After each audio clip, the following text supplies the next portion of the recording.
Nous sommes la moyenne des personnes que nous fréquentons. Je suis Mathieu Stéphanie, entrepreneur récidiviste et cofondateur de Cosa Vostra, cabinet de conseil en stratégie et croissance digitale.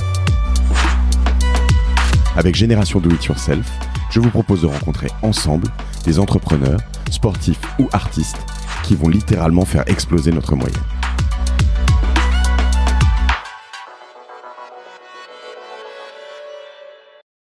Bonjour à tous, j'espère que vous allez bien. Tout d'abord, je vous demande de bien vouloir me pardonner pour les grésillements difficilement supportables du téléphone portable lors de l'enregistrement de l'épisode précédent. C'était vraiment très désagréable, j'en conviens, mais Rachel est tellement passionnante que je vous recommande vivement de l'écouter quand même. Il y a 2-3 petits passages un peu difficiles, mais sur le reste, ça passe dans l'ensemble. Allez-y. J'ai aujourd'hui l'immense plaisir de partager avec vous ma conversation avec Bernard Werber, que vous connaissez sans doute, au moins pour son roman Les Fourmis, qui l'ont fait connaître dans le monde entier. Avec plus de 30 millions de livres vendus à son actif, Bernard va partager avec nous ses méthodes de travail, son histoire, ses succès et ses échecs. Bernard est la première personne hors business que j'interviewe et j'en suis très fier. Si j'ai créé Génération Do It Yourself, c'est pour échanger avec des personnes qui se sont lancées au sens large du terme. Peu importe qu'ils soient entrepreneurs, sportifs ou artistes, mes invités ont décidé à un moment qu'ils allaient avancer dans la vie sans filet, en se lançant dans une aventure avec passion. Je pense qu'il y a beaucoup plus de points communs entre un romancier et un entrepreneur qu'on ne peut le croire. L'abnégation, l'organisation, la confiance en soi ou encore la rigueur qui font qu'on peut atteindre ou non ses objectifs. Vous le comprendrez, je l'espère, avec cet épisode de Génération Do It Yourself, durant lequel Bernard Werber nous livre un grand nombre de ses secrets. Je tiens également à remercier mon frère et associé Pierre Stéphanie, qui m'a permis de rencontrer notre invité du jour, et à lui dédicacer spécialement cet épisode pour ses 40 ans qu'il va avoir le 19 juin. Mon frère, tu me supportes depuis tout ce temps, et rien que pour ça, je t'aime. Sans plus attendre, je vous laisse donc écouter cet épisode de Génération Do It Yourself avec Bernard Werber et votre serviteur Mathieu Stéphanie. Bonjour Bernard, merci de m'accueillir aujourd'hui chez toi. Bonjour. Est-ce que je peux te demander de te présenter ? Alors, je m'appelle Bernard Werber, je suis un humain qui vit sur la planète Terre. Là, actuellement, j'occupe mon cerveau à écrire des histoires, qui est ma principale activité. Donc, on me connaît plutôt sous le terme de romancier. J'ai écrit 22 romans. Le premier s'appelait Les Fourmis et le dernier s'appelait Demain les chats. Et mon domaine de prédilection est la littérature d'imaginaire, du futur, la littérature de prospective, et le mélange entre la science et les histoires, et les contes. Et ce qui m'intéresse, c'est faire rêver les gens, et leur ouvrir des horizons, et leur faire découvrir des choses qu'ils ne connaissent pas. Et donc là, j'ai lu du coup Demain les chats, j'en ai lu quelques-uns aussi, on en parlera, que j'ai adoré, que j'ai dévoré en quelques jours. La différence entre ce que tu me décris à l'instant et ce qu'on va appeler la science-fiction, oui. C'est le fait que tu penses que ce que tu écris a quand même des chances de se réaliser, où on sent dans les choses qu'on a pu lire, que j'ai pu lire chez toi. Alors certains, le papillon des étoiles, peut-être que c'est beaucoup plus loin, mais voilà. mais je veux dire, dans Demain les chats, par exemple, on sent une forme de proximité, quelque chose où on se dit c'est pas loin de potentiellement être réel, quoi. Alors, Demain les chats, c'est la prospective. C'est-à-dire, j'imagine ce qui pourrait arriver d'ici 10 ans. D'accord. Donc, c'est pas les fusées, les extraterrestres, les machines à remonter le temps. Donc, c'est pas la science-fiction classique. Et du fait de ma formation de journaliste scientifique, j'essaie chaque fois que je donne une information de la prouver, de l'expliquer et d'utiliser le monde réel et non pas le monde imaginaire. Le terme exact pour définir mon travail actuellement que j'utilise, c'est philosophie fiction, parce que même si je parle de conquête des étoiles, même si je parle de nouvelles technologies, en fait, je crois que le vrai enjeu, c'est le changement de philosophie. Il y a cette phrase fabuleuse de Rabelais qui est « Science sans conscience n'est que ruine de l'âme ». Je crois que ça sert à rien de mettre au point des ordinateurs extraordinaires si c'est pour asservir l'être humain. Je crois que ça ne sert à rien de conquérir les étoiles si c'est pour reproduire les méthodes ou les systèmes qui ont détruit notre planète. Il y a un moment, ce qui importe, la vraie aventure, c'est la prise de conscience. Et la prise de conscience, pour moi, c'est le domaine de la philosophie. Mais la philosophie reste souvent de l'ordre d'une sorte de travail intellectuel qui ne donne aucun résultat. Alors moi, c'est plutôt la philosophie en action. Partir pour coloniser notre planète ou prendre le point de vue d'une fourmi ou d'un chat, pour moi, c'est sortir du système humain normal pour mieux le comprendre. Donc, c'est juste une ouverture de perspective et d'horizon. D'accord.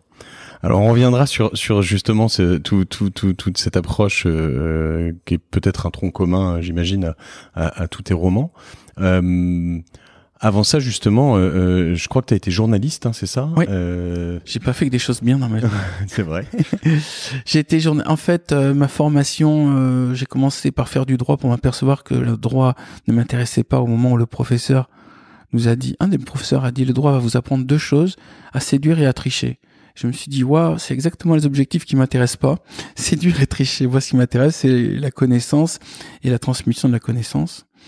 Donc, j'ai fait... Le fond versus la forme. Hein, voilà. J'ai dérivé doucement vers la criminologie, qui était du droit en action et non pas du droit juste du blabla et des livres à apprendre par cœur, mais tout d'un coup des personnages, des actes, des polars, tout ce qu'on voyait à la télévision, expliqué techniquement avec l'analyse du sang, l'analyse du passage à l'acte, donc de la psychiatrie, de la chimie. C'était passionnant. Et ça t'est venu parce que tu étais sur le droit et que tu t'es dit tiens, ça c'est une option, ou c'était quand même quelque chose, si tu réfléchis sans faire de psychanalyse de bas étage, qui venait de plus tôt? T'as toujours eu une passion pour ce genre de choses? Tu t'as été bercé dans différentes choses dans ton enfance, ou... Ça venait de l'écriture. J'avais commencé à écrire des enquêtes criminelles. Déjà, j'avais commencé à les écrire à l'âge de 9 ans.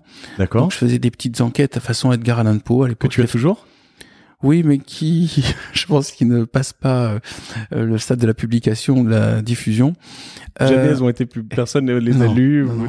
J'avais 2 enquêteurs qui s'appelaient Ménard et Tarpin qui enquêtaient, et en général, il y avait un élément qui faisait qu'on pouvait pas trouver qui était l'assassin, et j'utilisais des techniques de tour de magie. D'accord. Qui faisait que c'était impossible de le trouver, mais en même temps que c'était crédible. D'accord. Et donc j'ai suivi ces cours de criminologie pendant 2 ans. En même temps, j'ai créé un journal, d'abord au lycée, puis après à l'université. Qui était le journal du lycée, pas le tien? Alors au début, c'était le journal du lycée dont j'avais créé le club journal, donc ça s'appelait La Soupe à Lausanne parce que mon lycée s'appelait Lausanne. D'accord. Et après... donc ça à Paris? À Toulouse. À Toulouse, d'accord. Et alors pour l'anecdote, c'était un journal qui innovait dans un domaine, c'est que les histoires qui étaient racontées dedans étaient suivies de musique et de parfums. Donc, pour chaque histoire, je mettais des musiques. À l'époque, c'était surtout Genesis, Yes et Pink Floyd. Et le parfum, je le fabriquais moi-même dans un laboratoire, et j'avais été formé en parfumerie. D'accord. Et l'autre élément, c'est que pour faire ce journal, j'ai été formé aussi en imprimerie. Donc, j'ai imprimé un offset. On était 3-4, en fait, à faire ça. Tu as été formé à quel âge là-dessus? Donc, j'avais 15 ans. D'accord. Et c'est toi qui es allé chercher cette formation? C'est-à-dire, je m'ennuyais au lycée. Donc, j'ai proposé au directeur de créer un club journal, et il m'a dit, ça tombe bien, on a une machine offset qui a été achetée, qui a jamais servi, on peut vous payer des cours pour apprendre à l'utiliser. Donc, on a ressorti la machine offset, j'ai reçu les cours, et après, vu que j'avais inventé ce concept d'histoire qui se lise avec des parfums, je suis allé voir à l'époque un industriel qui s'appelait Berdouze, qui était le spécialiste de l'odeur de violette à Toulouse. D'accord. Qui m'a offert une orgue à parfum, et donc j'avais toutes les essences, ça vaut très très cher ça. Et je fabriquais des odeurs qui n'étaient pas forcément des odeurs agréables, mais qui correspondaient aux odeurs de mes histoires. Mais donc il y avait quand même une forme de fibre, en tout cas ce podcast, donc avec qui cherche à voir un peu les gens qui se laissent pas forcément porter, qui veulent faire des choses déjà au lycée, d'aller voir le proviseur, d'aller voir cet entrepreneur ou cette entreprise, de film, de se dire je veux faire des choses. C'était de la découverte, de la curiosité, c'était de l'envie, c'était naturel, c'est tout. Je sais pas. Je crois que tout le malheur vient de l'homme, disait Pascal, vient qu'il n'arrive pas à rester tranquille dans une pièce. Je suis le genre de type qui n'arrive pas à rester tranquille dans une pièce. D'accord. Le lycée ronronnant et j'avais pas de challenge, donc j'avais envie de faire un truc un peu dangereux, compliqué, qui m'oblige à me surpasser. Et j'ai trouvé ce journal, donc La Soupe à Lausanne. Après, le journal est passé à un stade un peu plus professionnel. Donc c'est un journal de bande dessinée, d'information du lycée. Et après, c'est devenu un vrai journal de bande dessinée dans l'esprit de Métal Hurlant. D'accord. Et il y avait des dessinateurs professionnels dedans et tout. Et toujours avec les parfums. Et là, c'est quand les parfums étaient à l'intérieur. Imprégner le journal. C'est-à-dire, avec un spray, on le mettait sur du papier, et le papier, on le mettait dans un cellophane, et le cellophane était scotché dedans. Tout ça fait à la main, et on arrivait à avoir 5000 exemplaires tirés, imprimés et vendus. Ouais, c'était du boulot. On vendait ça à 2,50 francs. D'accord. À l'époque, et l'essentiel de nos ventes était lié à une très jolie fille qui était à l'entrée du lycée, et personne n'osait lui refuser le journal. D'accord. Ce qui montre que c'était l'élément commercial peut tenir à très peu de choses. Un peu de marketing, quoi. Oui. D'accord. Et après, vu que ça marchait bien dans notre lycée, on l'a vendu dans d'autres lycées. Et après, donc, je suis monté à Paris pour essayer de faire vivre ce projet. J'ai été sélectionné par l'association Jacques Douce, des meilleurs jeunes entrepreneurs. Et là, j'ai eu droit à des cours amenés par Pierre Lescure, Hersan, tous les patrons il y a le patron de Publicis, le patron de Total, tous sont venus nous apprendre comme si on était les nouveaux leaders du monde. Fantastique. Et on était une vingtaine comme ça à avoir des projets. Donc j'ai pas été sélectionné au final. J'ai eu droit pendant 2 mois à des cours particuliers des plus grands patrons. Et après, quand je me suis renseigné pour créer le journal, j'ai vu qu'il fallait passer par les banques. Et les banques, j'ai compris que j'allais me faire avoir. Donc j'ai laissé tomber ce projet. Je suis devenu journaliste freelance.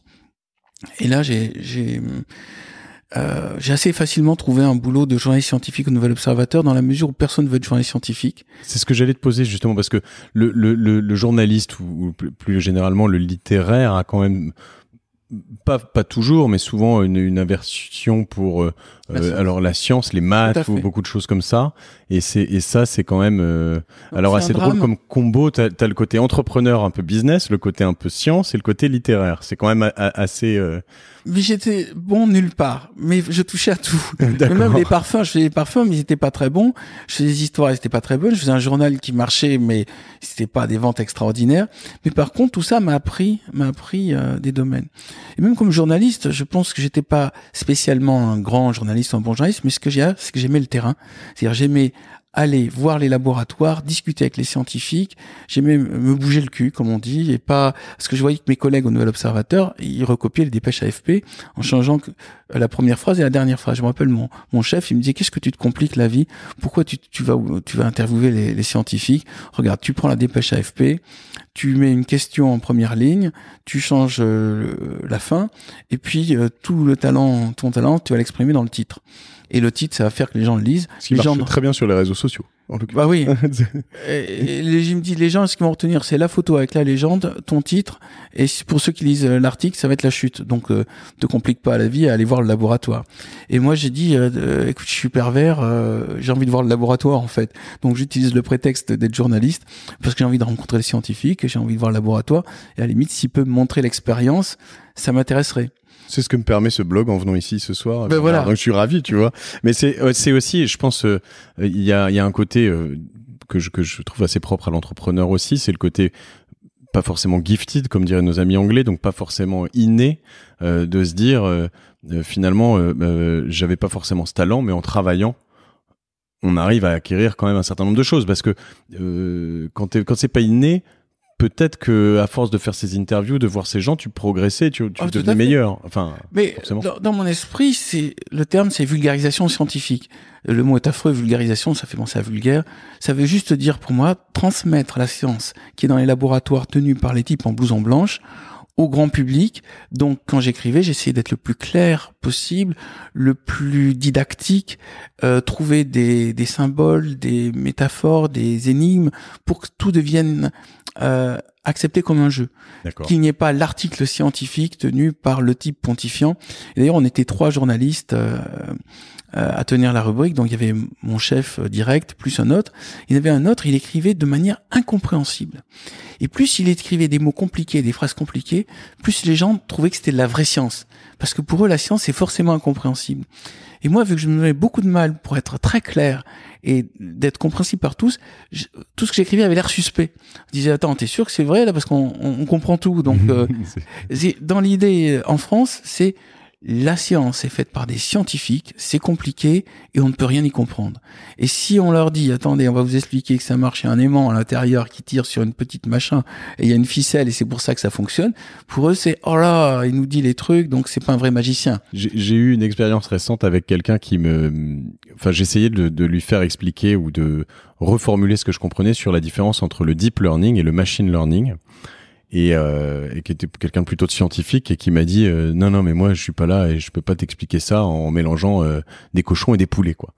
Et j'ai trouvé ça un peu bizarre parce que justement si on veut comprendre ce qu'ils font mieux et se projeter quelque part, il y a un moment où quand on n'est pas scientifique et que je peux pas forcément aller ultra loin même si je pense en connaître une petite partie, il y a quand même un moment où on a besoin de comprendre cette forme de vulgarisation ou d'évangélisation. Il est essentiel de diffuser la science parce que si vous renoncez à comprendre la science, vous allez la subir.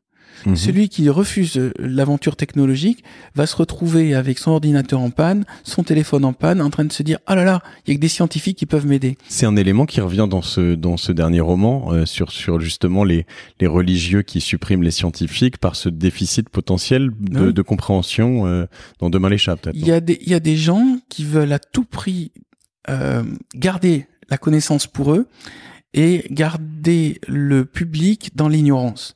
Les religions, notamment les religions les plus fanatiques, veulent que les gens soient le plus bêtes possible pour pouvoir les manipuler, pour en faire des soldats. D'accord. Dès le moment où les gens deviennent intelligents, se mettent à réfléchir, à se poser des questions et que le débat est ouvert, les dictatures et les fanatismes ne peuvent plus fonctionner. Il y a... Ça marche ? Oui, ça marche, très bien. Parce que tu appuies sur le bouton qui me sert à rebooter. Alors non, je viens de faire une petite manipulation sur mon ordinateur. Du coup, voilà, mais je voulais revoir mes notes. Donc, d'accord. Oui, la connaissance est un énorme enjeu. Et pour revenir à tout à l'heure, je vais rajouter une chose. Oui. Au lycée, il y a cette séparation entre les journalistes, les lycéens, les étudiants. Je vais revenir. Alors, tu peux recouper ? Non, mais on coupera pas, mais c'est pas là, c'est pas grave. Il y a si vraiment il y a un gros problème. Alors, je vais dire qu'au lycée, il y a cette séparation qui se fait en 3e entre section littéraire et section scientifique, qui entraîne un schisme dans la communauté des élèves, à savoir que les scientifiques, c'est-à-dire ceux qui sont bons en maths, se disent les autres c'est des crétins, et c'est pour ça qu'ils font la section littéraire, donc c'est des losers. Ils ont un certain mépris, donc le mépris des scientifiques envers les littéraires. Et les littéraires, voyant que les scientifiques, les matheux, les méprisent, ils disent prennent pour qui ceux-là, de toute façon, nous on est des poètes, ils peuvent rien comprendre. Des cérébraux, oui. Voilà. Oui. Et à partir de là, il y a une sorte de haine qui est posée, ou de mépris, ou de méfiance entre les deux clubs, ceux qui défendent le cerveau gauche et ceux qui défendent le cerveau droit, ceux qui défendent la poésie et ceux qui défendent les mathématiques, les chiffres et les lettres. Et c'est terrible parce que moi je me rappelle quand j'étais journaliste au Nouvel Observateur, il y avait un collègue qui était grand reporter à l'étranger qui me dit tu sais moi je lis pas les articles scientifiques parce que la science c'est pas mon truc. Je fais, mais tu utilises quoi pour faire tes interviews? Tu utilises un magnétophone? C'est de la science? Il y a un électroaimant à l'intérieur. C'est grâce à ça que tu t'es jamais posé la question comment marchait un micro? Je fais, quand tu voyages, t'es jamais demandé pourquoi l'avion restait en l'air? Quand tu ouvres un réfrigérateur, tu t'es jamais demandé comment était produit le froid. Si tu te poses pas de questions, a priori, t'es pas un vrai journaliste.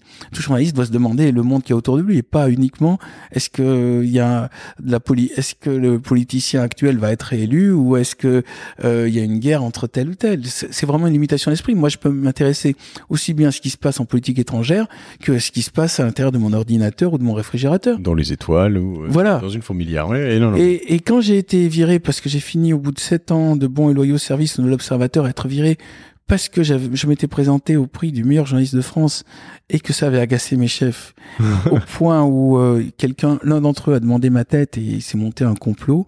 J'ai rencontré le directeur du Nouvel Obs qui m'a dit, vous savez, je ne savais même pas que vous étiez dans ce journal, alors que j'avais mon bureau, il y avait mon nom dans l'ours du journal.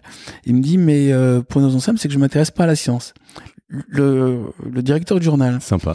Et je lui dis, alors, si vous vous intéressez pas à la science, vous devez pas lire, on doit bien faire 4 couvertures sur 10 entre le mal au dos, le cholestérol, la sexualité, les origines de l'humanité ou le sida à l'époque, donc j'ai couvert le sida, on faisait les couvertures du journal. Ça veut dire, vous lisez pas votre propre journal.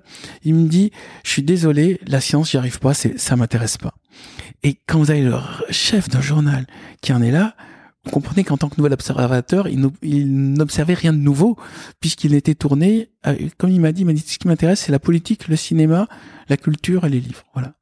Et quand on voyait la rubrique livres, on comprenait qu'en fait, c'était que les livres de ses copains.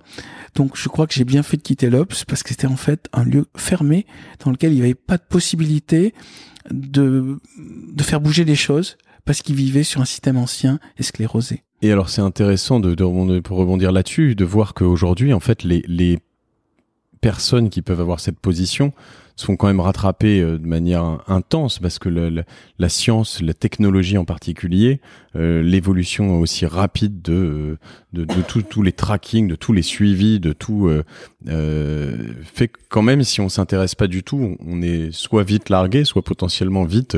Non, parce qu'ils ont tout verrouillé, les mécanismes de pouvoir pour, avec la politique, arriver à compenser leurs déficits technologiques. D'ailleurs, regardez, il y a très peu de scientifiques dans les gouvernements. C'est vrai.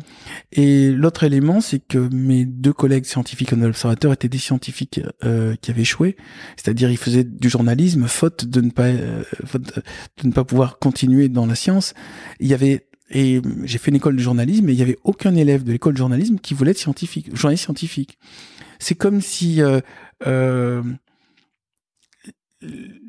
fonction journaliste scientifique n'existait pas. Et être à cheval entre les deux, c'était une position difficile à tenir, parce que on considérait qu'on n'était pas un vrai c'est-à-dire être journaliste scientifique, c'est comme si on n'était pas un vrai journaliste. Et voilà. Mais en même temps, ça m'a donné envie de faire ce travail de vulgarisation. Et après avoir été viré du Nouvel Observateur, je crois que je suis un des rares à avoir été viré du Nouvel Observateur d'ailleurs. Il y avait la zone cause de licenciement, elle était vide. J'ai dit, bon, vous pouvez laisser vide. Il fait, écoutez, franchement, on n'a rien à vous reprocher. On vous reproche de vous être présenté au prix, donc c'était la fondation Moom, et d'avoir attiré l'agacement de vos collègues qui n'ont pas été sélectionnés. Donc, on va dire inadaptation au système Nouvel Observateur. Oui. Je reconnais que je suis inadapté à un système qui vise à ne reproduire que des schémas anciens. D'ailleurs, je me rappelle même pour la science, je profite pour balancer parce que c'était quand même il y a longtemps, et je pense que les journalistes n'y sont plus. Ils remettaient le même article d'une année à l'autre. Par exemple, on avait un article sur les régimes de l'été. C'est des régimes de l'été, donc avant que les gens aillent mettre leur maillot pour qu'ils aient l'air beau. Oui. Eh ben, je me rappelle, il y avait des articles d'une année à l'autre, c'était le même. On changeait la photo, on changeait le titre, on changeait la première phrase, la dernière phrase. Personne n'y voyait que du feu. La fameuse couverture sur les francs-maçons ou toutes ces choses. Alors les francs-maçons, je sais pas. S'y reprenait, non mais je veux dire. Je sais pas s'y reprenait, mais en général c'était le même qui le refaisait. Donc il réutilisait sa doc d'un truc à l'autre. Et donc tu t'es fait virer de ton premier boulot. Je me suis fait virer de mon premier boulot. Qui a été ton seul boulot employé, en tant qu'employé? En tout cas, mon seul boulot d'employé qui a duré 7 ans. Ouais. Où j'avais mon bureau, où j'avais un statut, parce qu'à l'époque, d'abord il faut voir, quand je suis rentré au Nouvel Obs, j'avais 23 ans, et le plus jeune journaliste avait 40 ans. Donc j'étais vraiment le petit jeuneau. C'est pour ça aussi qu'ils ont mal perçu que le petit jeuneau se présente au prix du meilleur journaliste Moom et soit sélectionné. Ça a vraiment pas plu. D'accord. En plus, j'avais eu le soutien de Françoise Giroud à l'époque, qui avait trouvé mon article sur Singapour. Parce que je parlais de Singapour, j'étais allé à Singapour. D'accord. Et j'expliquais que Singapour était en train de nous montrer une voie d'évolution du futur. J'appelais ça la ville ordinateur, la ville conçue comme un ordinateur. Et donc c'est cet article qui avait été sélectionné. Et Françoise Giroud m'avait dit c'est extraordinaire. Et donc on avait discuté. Elle m'a dit quoi, mais vous avez un statut titularisé. Je vais me débrouiller pour que vous soyez titularisé. Et en même temps, mon chef direct m'a dit attends, t'as agacé les 3 chefs parce qu'ils sont tous chefs là-bas qui voulaient avoir ce prix. Tu as été sélectionné. Ils comprennent pas comment tu as osé même te présenter. Donc il y a ce complot contre toi. Un peu plus tard, quand j'ai écrit Les Fourmis, j'ai trouvé une loi qui s'appelle la loi de Parkinson, qui dit qu'une entreprise, plus elle grandit, a intérêt de se débarrasser de ces éléments jeunes, dynamiques, sous-payés, pour les remplacer par des éléments surpayés qui vont rien proposer de nouveau. Et ce pourquoi? Parce que une personne sous-payée qui fait un travail répétitif et comme les autres stabilise l'entreprise, alors qu'un jeune qui lance des idées et qui veut faire bouger les choses, en plus qui est sous-payé, va forcément à un moment vouloir bouger de place, ce qui était mon cas, je voulais bouger de place, et donc créer du trouble au sein de l'entreprise. Et ils ont fait un truc extraordinaire quand j'ai été viré, c'est qu'ils m'ont remplacé par un journaliste qui a eu 3 fois mon salaire, mais surtout qui a fait un truc extraordinaire auquel j'ai pas pensé, c'est ne rien foutre. Et moi, je rendais toutes les semaines ma page science, plus un article un peu plus important, j'allais dire tous les 15 jours. D'accord. Et lui, j'ai vu, il est arrivé, donc il a exigé un salaire très important, la titularisation, que j'ai jamais eu, et après, il s'est mis à dire, attendez, moi je fais pas comme Werber, je fais pas les enquêtes sur 15 jours, j'ai besoin de temps, et il rendait un article tous les 6 mois. Et il restait chez lui. La titularisation, c'est quoi exactement? Titularisation, c'est-à-dire que un contrat comment dire, c'est plus qu'un CDI, c'est un CDI, d'accord. CDI, c'est le CDI, c'est vrai. J'ai pas utilisé le bon terme. Là, j'avais un statut de pigiste permanent. D'accord. Ce qui était le statut qu'on offrait à l'époque à tous les jeunes journalistes. Il m'avait donné l'explication, il m'avait dit, il y a eu tellement d'abus de l'ancienne génération que maintenant la nouvelle génération doit payer pour l'abus. Et je crois que ça se reproduit dans beaucoup de domaines. Donc, il y avait plein de journalistes qui foutaient rien, qui avaient des salaires exorbitants. Donc, du coup, nous qui travaillons, on avait un statut de précaire. Mais il y avait l'idée aussi qu'on puisse nous virer facilement. Enfin, plus facilement que si on avait un CDI. Et puis, vu qu'il y en avait qui avaient abusé, nous, on était tenus à l'écart. C'était l'armée mexicaine. On devait être 120 journalistes à l'époque. Et sur les 120 journalistes, il y en avait 20 qui bossaient et une centaine qui foutaient rien. Ça a beaucoup changé, je dois te dire, mais connaître un peu je pense aujourd'hui. Alors, j'étais viré en 90. Hein. Oui, d'accord. Donc, c'était il y a 27 ans. Je pense en effet que ça a changé. Mais je pense que les vieux éditorialistes, là, ils sont toujours. Ce qui a changé aussi, c'est que le papier a moins de poids aujourd'hui, donc c'est vrai que il garde un poids très politique, mais c'est vrai que la technologie a changé beaucoup de choses dans ces toutes dernières années, dans le sens où l'audience se fait quand même beaucoup plus tout à fait ailleurs. Donc, Et alors, je vais vous raconter une autre petite anecdote sur Nouvelle Obs. Un jour, Pierre Driel, le patron, nous a dit on allait passer aux ordinateurs.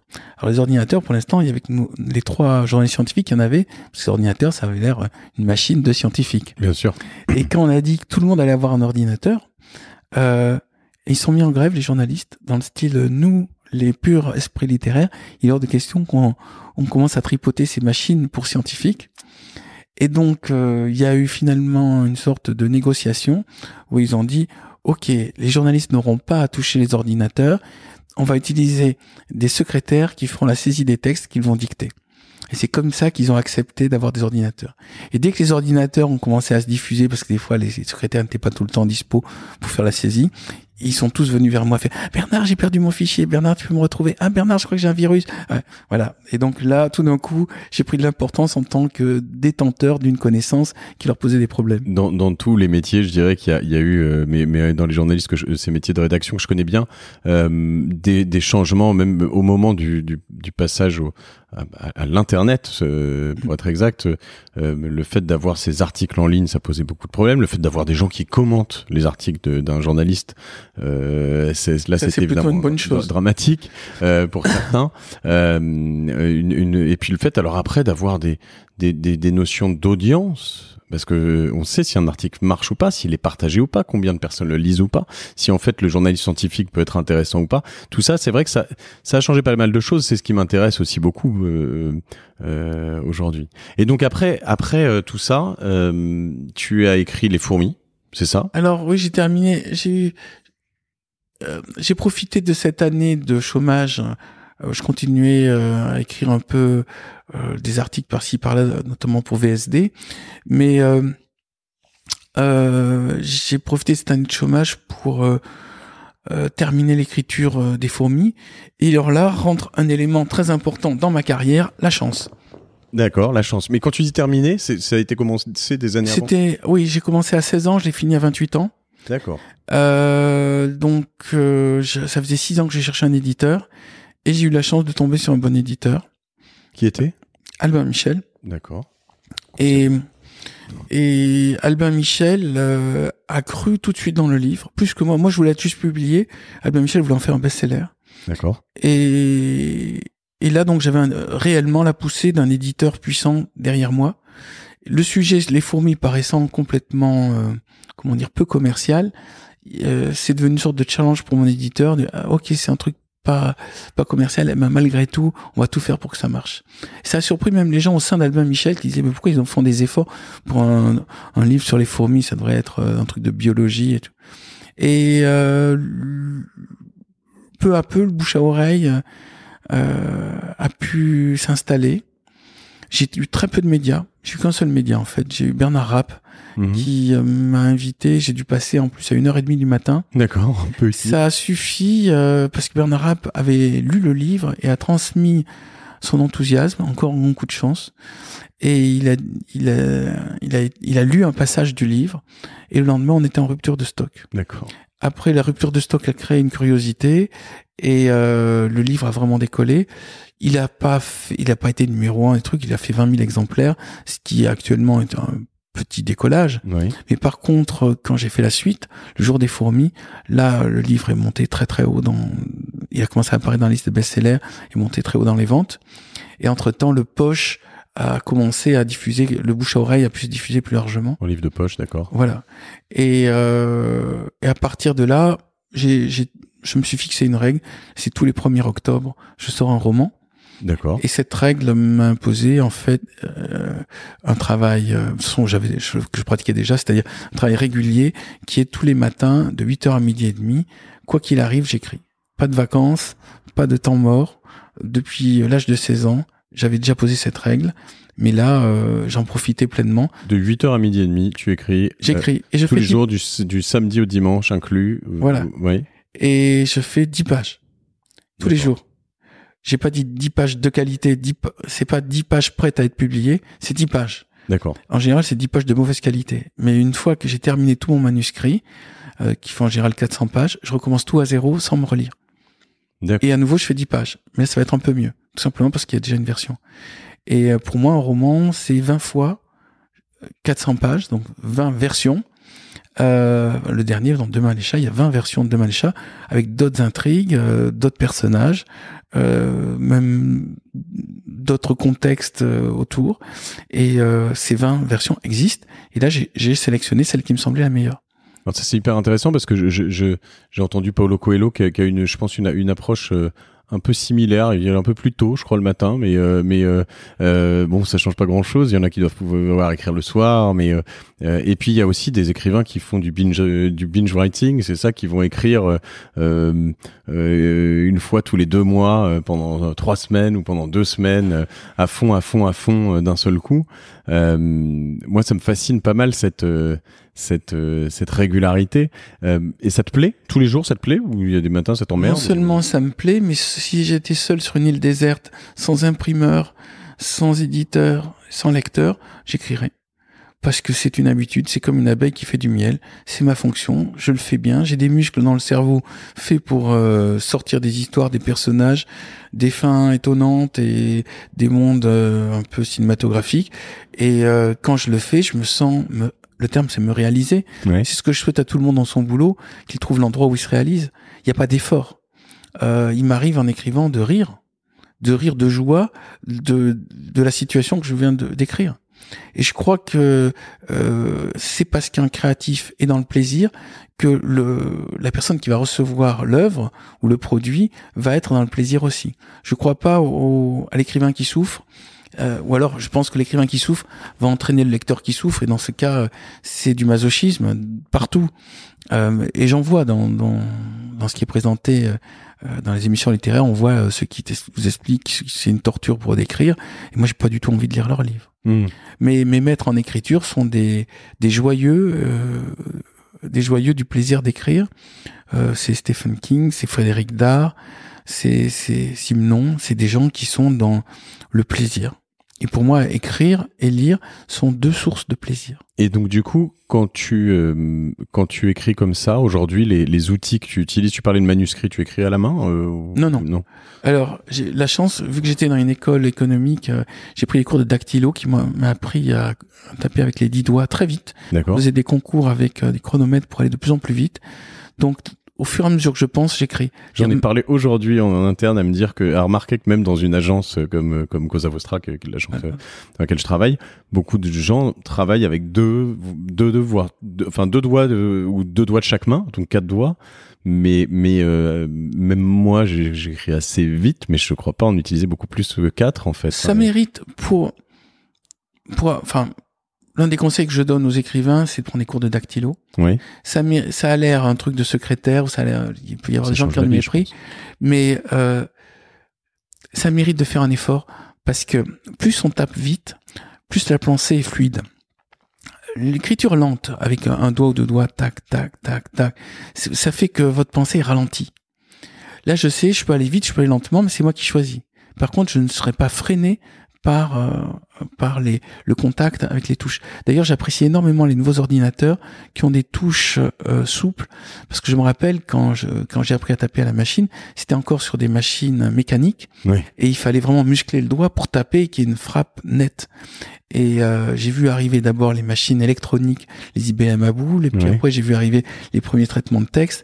Et chaque fois, dès que la machine apparaissait, j'achetais.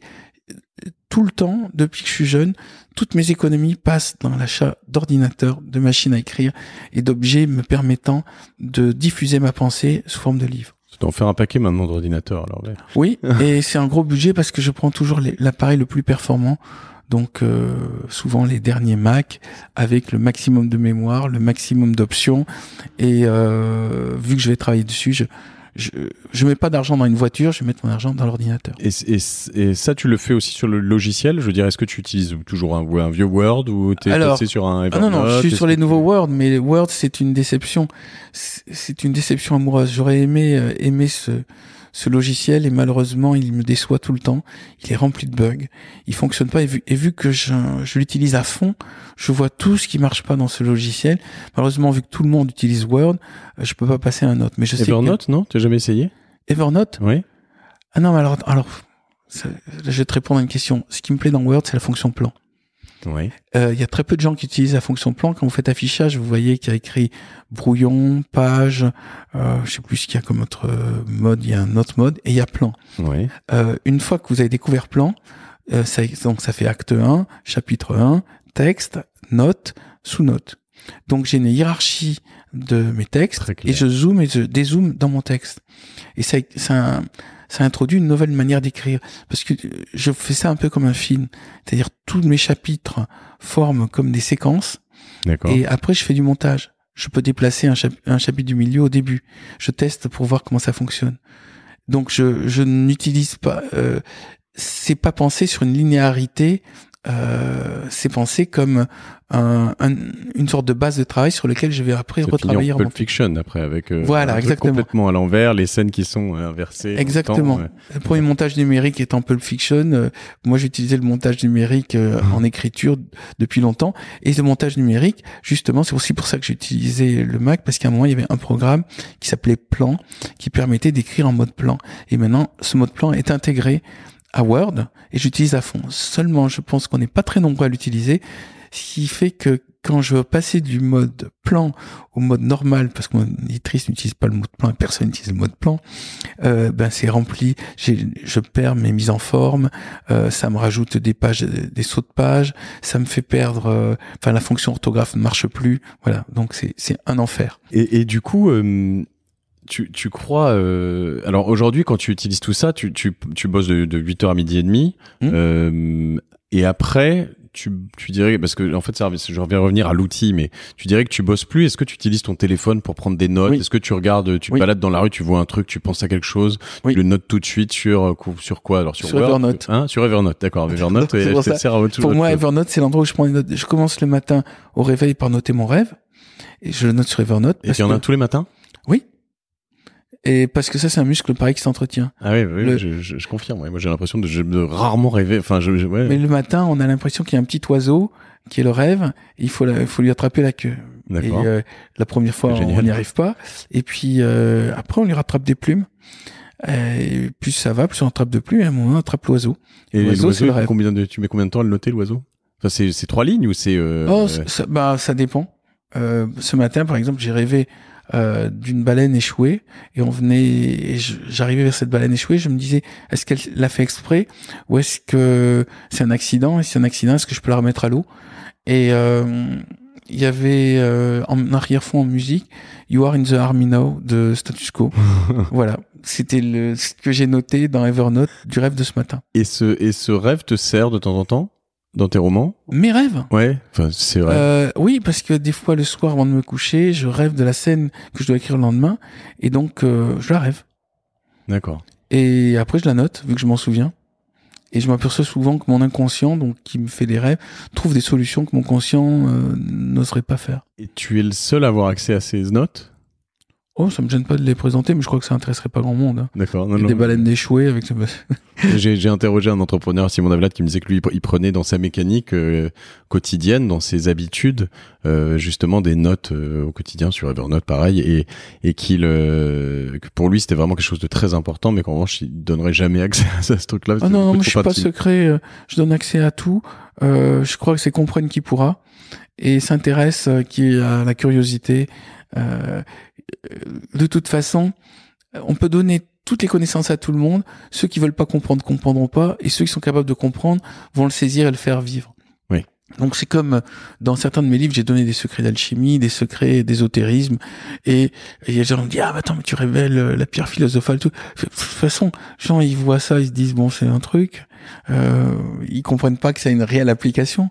De même, j'ai utilisé les fourmis. Pour écrire les fourmis, j'ai utilisé le plan d'une cathédrale. Et ça change quoi? Pour les gens, ils voient juste l'histoire. Moi, je sais qu'il y a une structure cachée derrière harmonieuse, mais ça change rien. Et ça, les gens le savent, l'ont analysé. Maintenant, ils le savent. Ouais, d'accord. Et ça peut tu crois que ça peut se retrouver? Je veux dire, si quelqu'un ne le sait pas, ou même si quelqu'un le sait, est-ce que en relisant les fourmis, je pourrais reconstruire cette cathédrale? Non. Parce que c'est la version de 1500 pages, et mon éditeur a été d'accord pour sortir le livre, mais si je ramène à 350 pages. D'accord. Donc la version réduite, je n'ai pas pu reproduire. Enfin, j'ai gardé, c'est la version réduite, mais elle a pas toute l'harmonie dans les formes, le nombre d'or, tout ce que j'avais mis dans la version totale. Il n'y a pas l'orgue ni le toit, quoi. Non. Il n'y a pas l'ordre. L'orgue ni le toit. L'orgue dans une cathédrale. J'imagine qu'il y a un orgue de l'instrument. Et il y avait même une autre chose que j'avais mis dans la version 1500 pages, c'est que toutes les premières lettres de toutes les phrases donnaient une autre histoire. Incroyable. C'est une technique qui s'appelle l'acrostiche. Oui, d'accord. J'ai mis 12 ans à l'écrire, donc j'avais du temps pour faire ce genre de petits jeux. Et tu l'as réécrit autant de fois que les autres romans dont tu parlais tout à l'heure, ou... Non, les fourmis, je les ai écrits 100 fois, beaucoup plus. D'accord. Sur 12 ans, avec 10 pages par jour, ça m'a permis de le faire plusieurs fois. D'accord. C'est intéressant cette dynamique, cette gymnastique.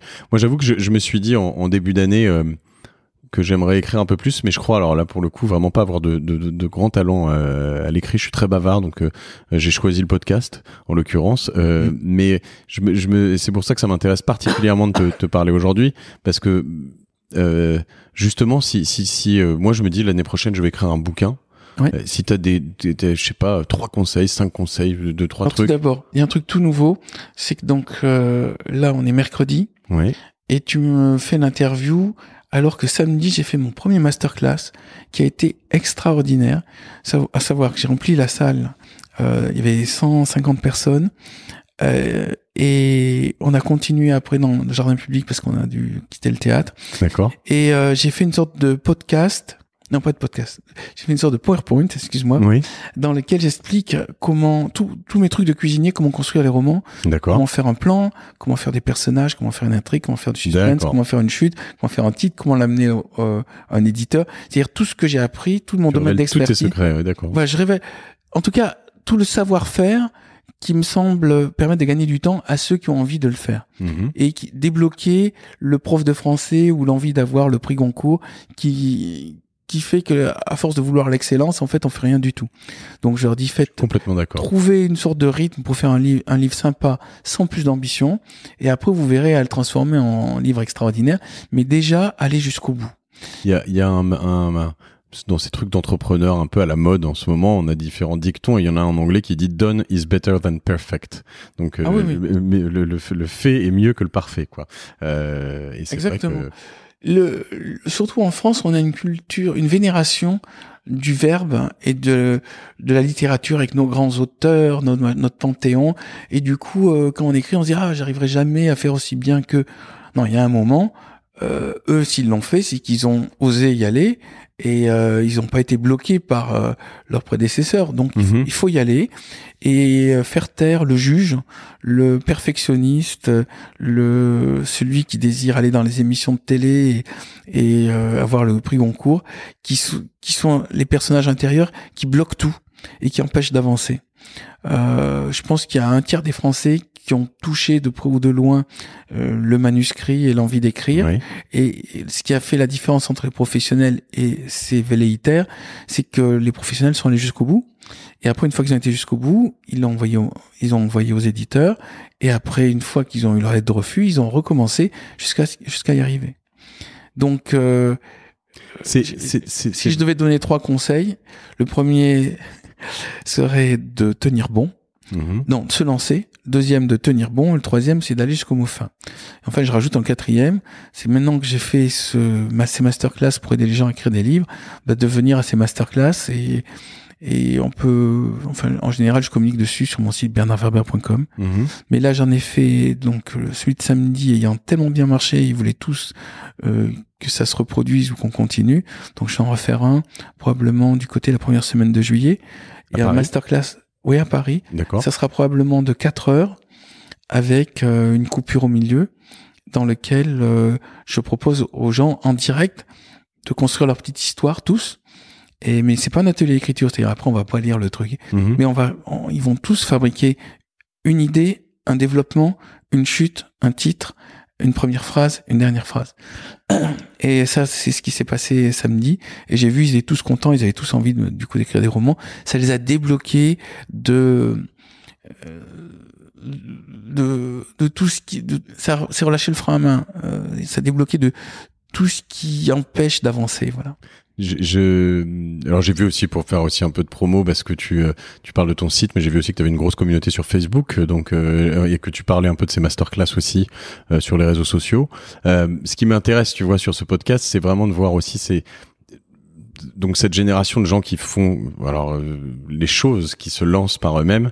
Et quand tu me donnes ces 3 points, je me dis que ça s'applique à beaucoup de choses, c'est-à-dire se lancer, persévérer et aller jusqu'au bout. Je veux dire, quand tu es chanteur, tu es entrepreneur, mais ça peut même être sur des hobbies. Enfin, on n'est pas obligé d'être professionnel sur tout ça, mais au moins la persévérance est très importante. Évidemment, le lancement est indispensable, sinon tu vas nulle part. Mais aller jusqu'au bout. Et je vais rajouter une autre chose, c'est que vu qu'il y a beaucoup de monde qui sont, par exemple, sur le marché de la littérature, il faut pas avoir peur de se démarquer. C'est-à-dire, quoi qu'il arrive, pas faire pareil que les autres. On peut avoir des maîtres en écriture.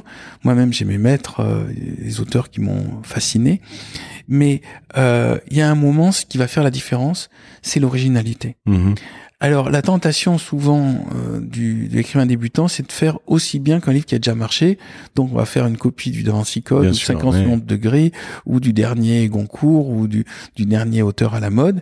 Et c'est surtout ce qu'il faut pas faire. Il faut trouver sa différence, que ce soit dans le fond ou dans la forme.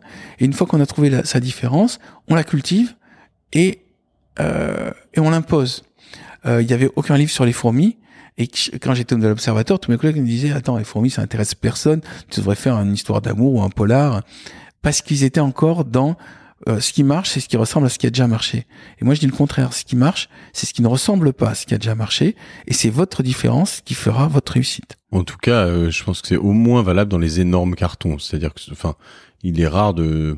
Tu peux peut-être marcher, mais peut-être pas marcher. Tu peux marchoter peut-être avec quelque chose qui est un peu un copycat, une inspiration. Oui. Et puis c'est juste moins gratifiant quand même, peut-être. C'est gratifiant de faire quelque chose de nouveau. Oui, c'est ça. Maintenant, en général, le problème de la nouveauté, c'est que précisément parce que c'est nouveau, les détecteurs de nouveauté ne marchent pas. C'est-à-dire que si vous faites un livre dans lequel il y a un sujet nouveau avec une forme nouvelle, vous n'aurez probablement pas de critique ni de soutien de la profession, puisqu'ils sont habitués à tout le temps gérer les problèmes de la même manière. Donc pour eux, un ovni, c'est quelque chose d'invisible. Un effet très moutonnier, oui, bien sûr. Ah oui, mais même, je vous racontais, quand j'étais au Nouvel Observateur, je voulais faire une nécrologie de Pierre Boulle au moment où il est mort. Et j'ai rencontré le directeur de la rubrique littéraire, et je lui dis, je vais faire la nécro de Pierre Boulle, et il me dit, c'est qui Pierre Boulle? Directeur de la rubrique littéraire. Alors je dis, le monsieur qui a fait le pont de la rivière Kwai et la planète des singes. Il me dit, ah bon, la planète des singes, c'est français? Je crois que c'était américain. J'ai pas osé lui dire, attends, tu veux pas aller à la fac ou lire des livres, ou je sais pas, ou t'intéresser un peu aux livres? Et il comprend que dans mon esprit, c'est une aberration de ne pas connaître Pierre Boulle. Et il me dit, tu sais, ici, la rubrique, c'est surtout pour parler de nos copains écrivains. On parle toujours des mêmes. Il me dit. Mais il me l'a dit, c'était même pas une critique, c'était juste un constat. Il y a tellement de livres, on peut pas les lire tous, donc on parle que des copains. Et j'ai regardé, au bout d'un moment, ils me parlaient tout le temps que des mêmes auteurs qui sont leurs copains. Point barre. Alors, ça devient la rubrique de l'Obs. Est-ce qu'aujourd'hui tu es connu et tu es le copain de beaucoup de journalistes littéraires alors? Est-ce que non. Je suis connu par contre en dehors de la France. Connu, j'ai vu ça, oui, mais. Non, mais en dehors de la France parce que le système parisien, c'est même pas littéraire français. Le système parisien étant complètement un système endogamique, c'est-à-dire c'est une bande de copains qui se renvoient en permanence la balle et ils ne s'intéressent à rien d'autre que leur propre tribu, ce que je comprends, mais ce qui est un peu dommageable pour le lecteur. Donc on peut communiquer pour les Français, par exemple, on peut communiquer normalement en Belgique, en Suisse, au Canada et des conquis de Paris en province. Parce que là, les journalistes lisent les livres et ils s'intéressent à ce qui n'est pas leur copain, puisqu'ils s'intéressent normalement aux livres qu'on trouve dans les librairies. Je trouvais particulièrement dur avec la France, mais c'est vraiment plus avec Paris, en fait. Et avec oui, c'est Paris. Oui, d'accord. Mais ça vient d'un petit bug qui est que les critiques littéraires sont eux-mêmes écrivains. Donc, ils n'ont pas intérêt à parler d'un livre qui marche, qui est un concurrent qui réussit par rapport à eux qui sont pas sûrs de réussir. Et en fait, c'est comme une compétition de patinage artistique. Les gens qui donnent les notes pour le patinage sont eux-mêmes patineurs et participent à la compétition. Donc, on va dire, il y a peu de chances qu'ils soient neutres.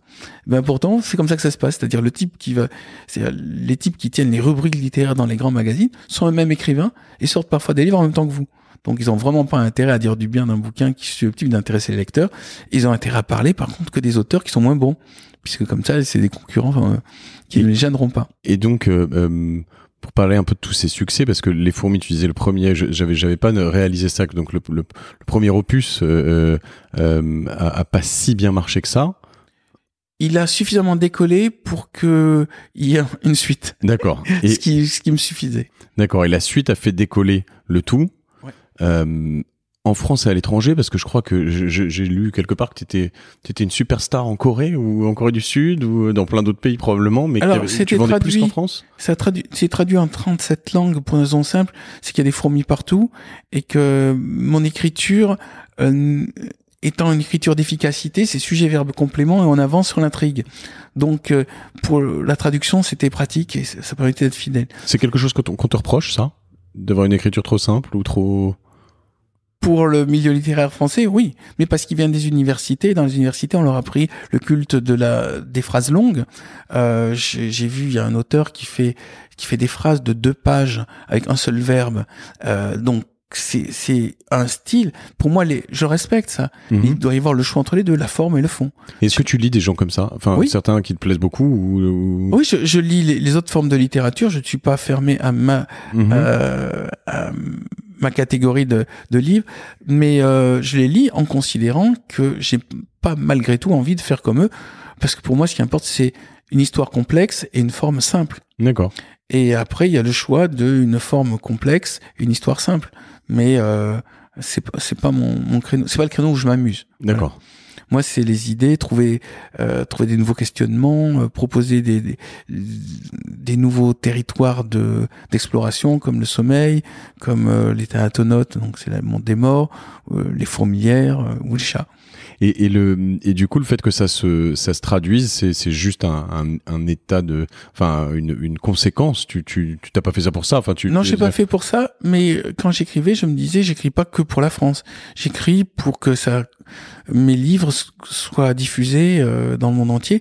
Et mon souci, c'est résister au temps. Pour moi, le seul vrai grand critique, c'est le temps. Les œuvres anodines ou les livres qui se ressemblent sont peu à peu oubliés et ne survivent que les livres dans lesquels il y a de l'innovation et il y a de l'originalité. Et pour revenir à ta remarque de tout à l'heure, en effet, il y a 2 pays dans lesquels il y a une détection qui est encore plus forte qu'en France du public, c'est la Corée du Sud et la Russie, parce qu'ils ont il y a un public très jeune qui s'intéresse au futur. Et surtout, dans les 2 pays, j'ai un réel soutien de la presse. C'est-à-dire qu'en Corée du Sud, quand mon livre sort, il est chroniqué partout.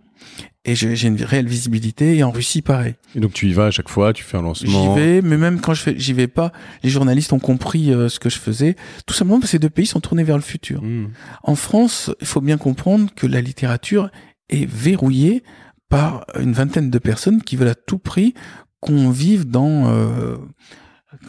le souvenir des vieux auteurs prestigieux du siècle dernier, qui sont à leurs yeux les seuls auteurs valables. Mais on peut pas tout le temps vivre dans la nostalgie, la mélancolie et l'autofiction. Il y a un moment, il faut un tout petit peu créer des choses nouvelles, proposer de nouvelles voies, utiliser son imagination. Et être traduit, t'as pas l'impression de lâcher un petit truc, je veux dire... Je suis pas sûr que les traductions soient bonnes. Hein. Ouais, c'est ça. Ce que je suis sûr, c'est que par moment, en tout cas pour la Russie et la Corée, ils sont très motivés. L'une des pires catastrophes, de traduction que j'ai eues, c'est le Japon, où mon éditeur japonais a mis des poésies de Rimbaud au milieu de mon texte, parce qu'il s'est dit tant qu'à découvrir Werber, autant qu'il découvre en même temps Rimbaud. Mais il a mis tellement qu'on comprenait plus du tout mon texte. D'accord. Et je l'ai appris plus tard, mais bon, ça fait partie des inconvénients de la traduction. D'accord. Mais ça se peut aussi qu'il y ait des traductions qui soient meilleures que mon texte. Et quand t'as vendu combien tu sais à peu près, c'est un truc que tu suis? Alors, oui, je le suis parce que ce qui m'intéresse, c'est savoir combien de gens me lisent. Donc là, actuellement, en mélangeant, par exemple, en France, j'ai 10 millions de lecteurs de poche. Ça, c'est le chiffre sur lequel ils ont communiqué, livres de poche. Donc ensuite... 10 millions de lecteurs de poche, c'est au total sur tous tes romans? Sur tous mes romans, D'accord. Ça fait 10 millions de livres vendus. Fou. Ouais. Ensuite, je pense qu'il doit y avoir entre la Russie et la Corée 10 millions aussi. Non. En fait, en tout, ça fait 30 millions. 30 millions de lecteurs. De poche ou au total? Au total. Au total, tous les pays plus tous les pays plus tous les formats. Voilà. D'accord. C'est un peu plus de 30 millions. La part numérique est ridicule. D'accord. Quand, par exemple, le dernier livre, je dois être à 250 000, il doit y avoir 10 000 de numérique. De Kindle ou de choses comme ça? Voilà, de numérique. Ouais.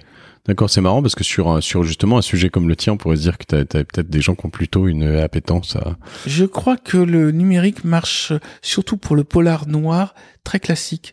Et ce que je fais étant à cheval entre la philosophie, la science-fiction et les littératures classiques et un peu de polar, il n'est pas identifié. D'accord, c'est intéressant. Et quand tu te retournes comme ça, il y a des bouquins sur lesquels tu te dis, celui-là il est quand même moins bien que les autres, ou il y a des choses où alors j'ai eu que des gros succès. Non, pas du tout. J'ai sorti Les Fourmis qui a eu une petite attention, puis après le Jour des Fourmis qui a eu une attention un peu plus grande de la part des lecteurs, et après je sors Les Thanatonautes, peut-être à cause du titre. En tout cas, ça a été un échec. Alors, pour donner un ordre d'idée, les Thanatonautes, ils ont dû être tirés à 70 000 exemplaires et on a dû en vendre 10 000. Donc, ce qui fait qu'il y a 60 000 qui partent au pilon. On appelle ça un échec. Sur les Thanatonautes, par exemple, il n'y a pas eu un seul article dans aucun média, aucune radio, aucune télé. Il n'y a pas un seul média qui en a parlé. Donc, je me suis dit, bon, bah, ça y est, j'ai fini. C'est les fourmis, le jour des fourmis, succès. Thanatonautes, échec. Donc, j'ai fait la suite, la révolution des fourmis. Nouveau succès. D'accord. Je me dis, zut, je suis condamné à faire des fourmis. Et là, après, il a fallu que je fasse Le Père de nos pères, qui a été un succès aussi. Et je me suis dit, ouf, les lecteurs m'autorisent à parler d'autre chose que les fourmis. Alors, après Le Père de nos pères, je me suis dit, j'aimerais bien faire la suite des Tana, parce que j'aime bien ce livre. Et j'ai fait L'Empire des anges, qui a été un succès aussi. Et au moment de L'Empire des anges, les gens ont découvert les Tana. Et maintenant, au bout de 22 titres, les gens me disent, leur livre préféré, c'est ce que j'ai lu, ouais. C'est les Thanatonautes. Et les Thanatonautes, je vais juste dire, il est arrivé trop tôt, avec un titre un peu trop bizarre, et un sujet, donc la conquête du pays des morts, trop fou. Ouais, un challenge trop fort. Mais je suis content de l'avoir fait, mais j'ai failli tout arrêter à cause de ça. J'ai connu d'autres échecs depuis.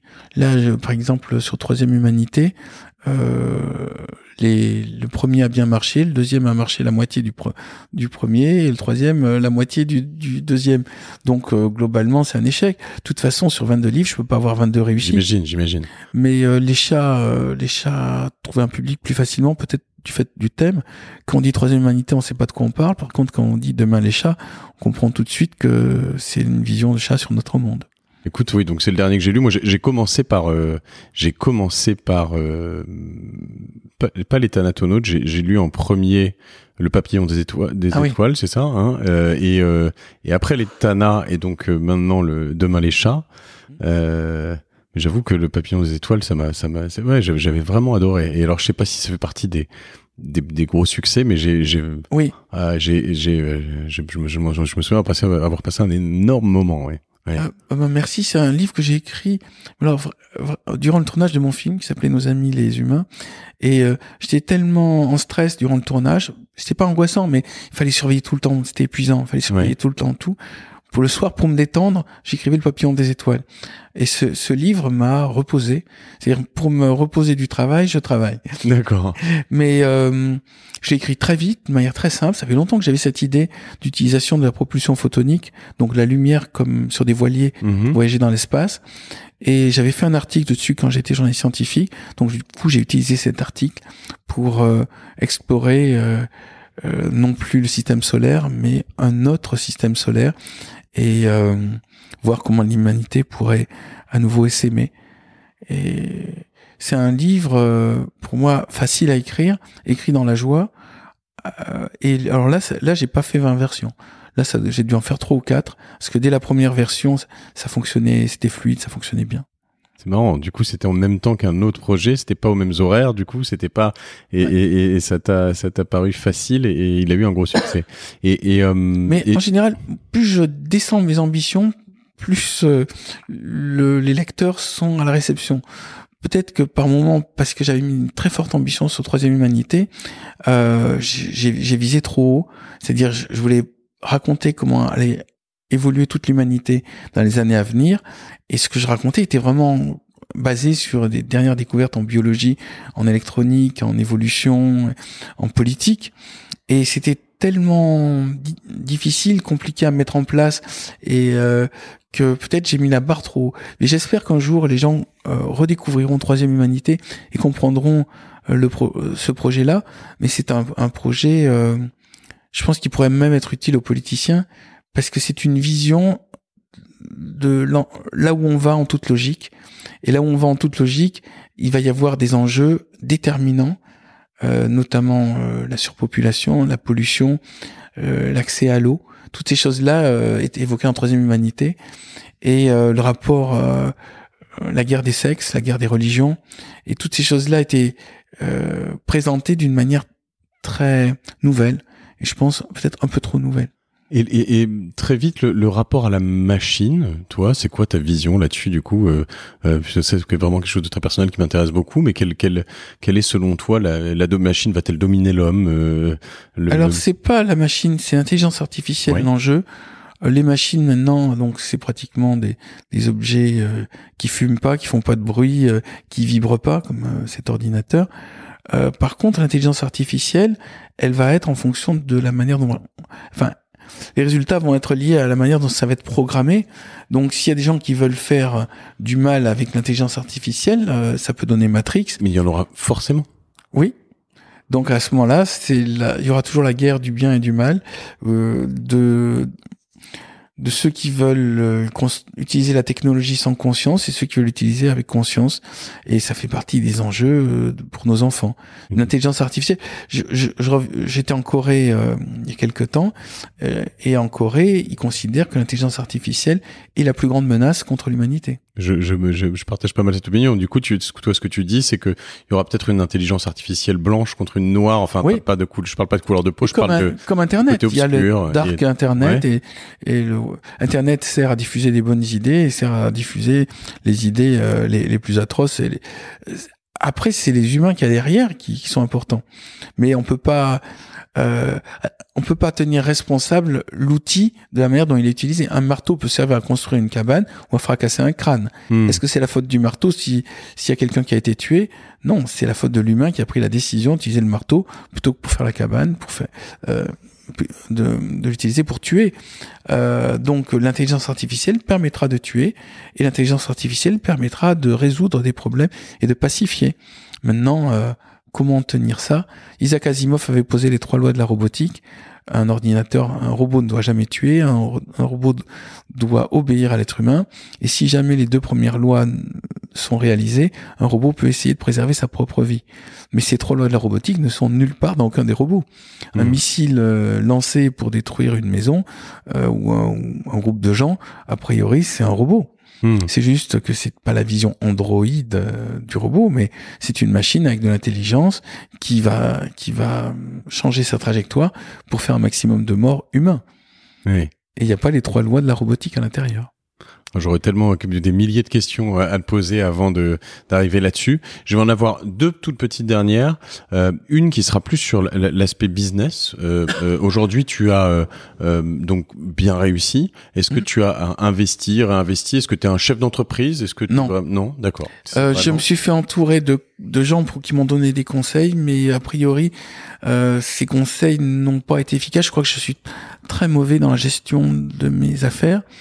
Et pour moi, dès le moment où je mange et où j'ai mes ordinateurs, je suis pas dans la gestion. Je sais, il y a des auteurs qui savent gérer ça vachement bien et tout. C'est pas mon talent. Mais ce que me disent, ce que je vois par exemple dans le monde de la comptabilité pour auteurs, en fait la plupart ils quittent la France, point barre. Oui. D'ailleurs parmi les best-sellers, je crois que je suis un des rares qui suis resté en France, donc je suis vraiment un couillon. Tous les autres sont partis et évidemment le système français n'est pas fait pour encourager, en tout cas d'écrire des best-sellers. C'est pas fait pour cette économie-là. D'accord. Donc moi je manque de rien, mais en tout cas l'essentiel de ce que je gagne part aux impôts, ça c'est sûr. Et alors ma toute dernière question avant de finir, si tu avais, j'allais dire souvent je propose c'est 10 ans, mais il y a 10 ans tu avais déjà quand même bien réussi. Si tu avais un conseil à te donner il y a 20 ans à tes 20 ans ou ouais. Voir ça comme un marathon et non pas comme un sprint. C'est-à-dire quand j'ai sorti Les Fourmis, je croyais que c'était juste un livre et mon envie c'était juste d'être publié. Et maintenant j'ai compris, il faut organiser cette règle que j'ai fait, c'est-à-dire un livre tous les ans et tenir la régularité. Peu importe s'il y en a des mieux, des moins bien, etc. Tu veux... Ah non, pour moi chaque livre que je fais, c'est le mieux que ce que je peux faire. Je ne renie aucun de mes livres. D'accord. Je n'ai pas l'impression d'avoir échoué dans aucun des livres. Il y a des livres qui ont trouvé leur public, d'autres qui l'ont pas trouvé. Ça c'est autre chose. Dans chaque livre a sa raison d'être et je ne renie aucun de mes enfants. D'accord. Le conseil que j'ai à donner, c'est la régularité. Si on échoue sur un livre, continuez malgré tout. Ce qui m'est arrivé avec l'Etana, il faut continuer. Et voir ça comme un marathon et pas un sprint. Je reviens à cette idée qui est essentielle. Trouver un souffle, trouver un rythme, et après ne pas dépendre, surtout pas dépendre des médias littéraires qui, eux, fonctionnent avec des 3 L. L'échage, lâchage, lynchage. L'échage quand on découvre un nouvel auteur.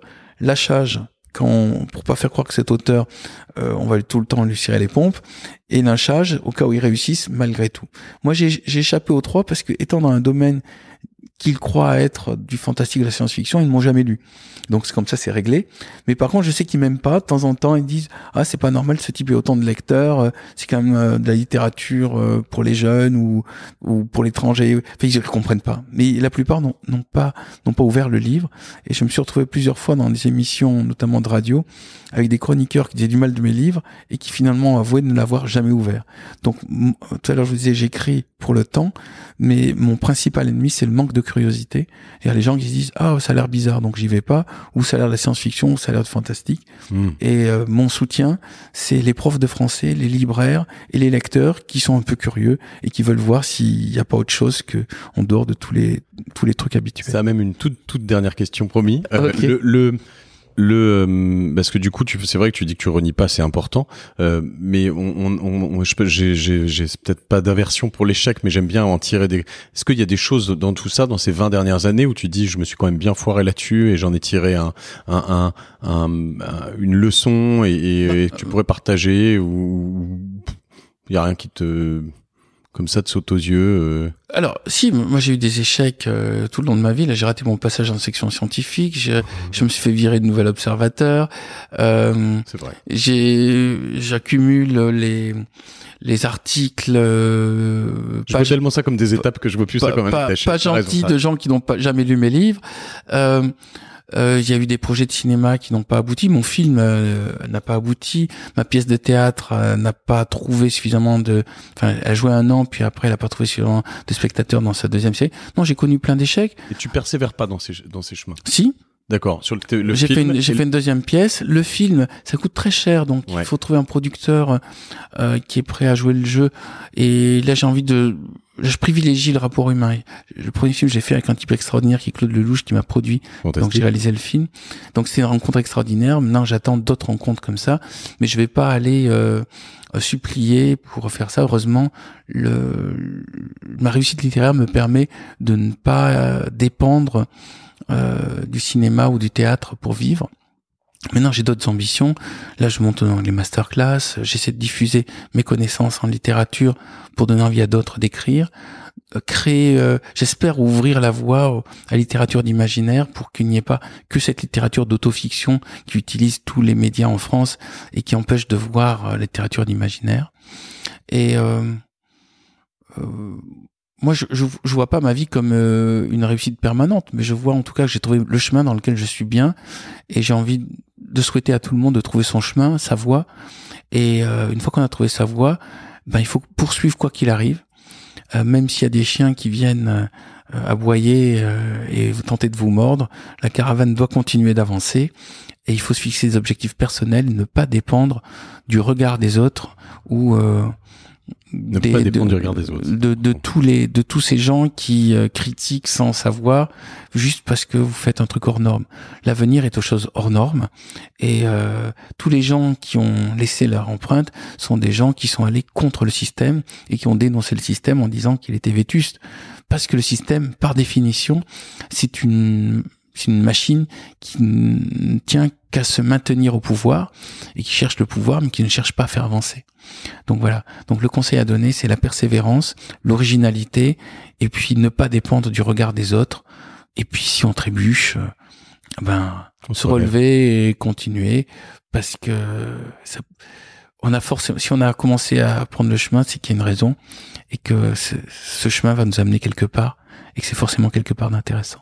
Merci Bernard Werber. On te retrouve donc avec un livre qui est Demain les chats, je le regarde là-bas au fond. Ouais. On te retrouve sur bernardwerber.com, sur Facebook notamment, peut-être sur Twitter. Oui, je suis très actif sur Facebook et sur Twitter parce que je crois que ce sont des outils pour maintenir la tribu et entretenir le rapport à la petite famille des lecteurs. Voilà, donc on mettra les liens de tout ça sur le podcast. Je te remercie infiniment, c'était passionnant et vraiment dans la lignée de ce que je veux faire avec ce podcast. À très bientôt. Et merci à toi Mathieu, et bonne chance pour ton podcast. Salut.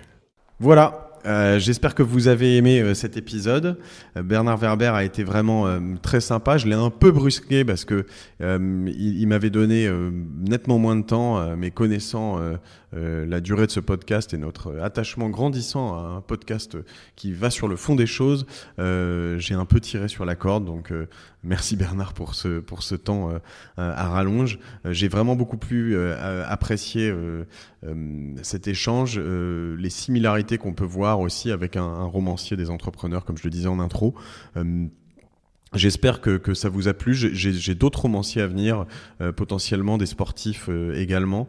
N'hésitez pas à me faire des feedbacks, à me proposer des personnes que vous avez dans votre entourage, une fois de plus, et à vous abonner au podcast. J'espère que tout ça vous plaît. En tout cas, vos messages à chaque épisode me font chaud au cœur. Je vous en remercie infiniment. Génération Do It Yourself, épisode 6, c'est fini.